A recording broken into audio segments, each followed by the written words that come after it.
Met by chants of shame as he entered the hearing room, Boeing CEO Dave Calhoun quickly apologized to the families of those who died in 2 MAX 8 crashes overseas. I apologize for the grief that we have caused.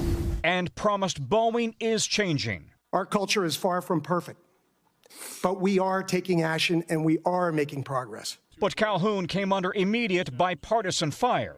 This hearing is a moment of reckoning. For the MAX 8 crashes, the MAX 9 door plug blowout in January, quality control breakdowns, defective parts, and whistleblower reports of falsified documents, intimidation, and retaliation. It appears that Boeing has fostered a culture that censors people who try to speak up and help. You're the problem. And I just hope to God that you don't destroy this company before it can be saved. Today, a new whistleblower claims Boeing's 737 MAX assembly line lost hundreds of parts that did not meet Boeing specs, which he claims were hidden from FAA inspectors and may have ended up in planes, and that it could lead to a catastrophic event. I have not directly spoken to any of the whistleblowers. Do you think that'd be a good idea to do that? Yeah, I think it would. Many family members remain furious at a previous Justice Department agreement allowing Boeing and its execs to avoid criminal prosecution after the fatal crashes.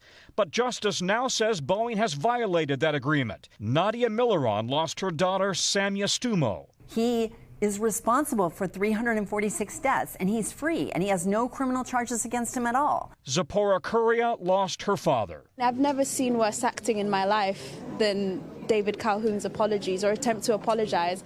And Tom, the Justice Department could still charge Boeing and the CEO.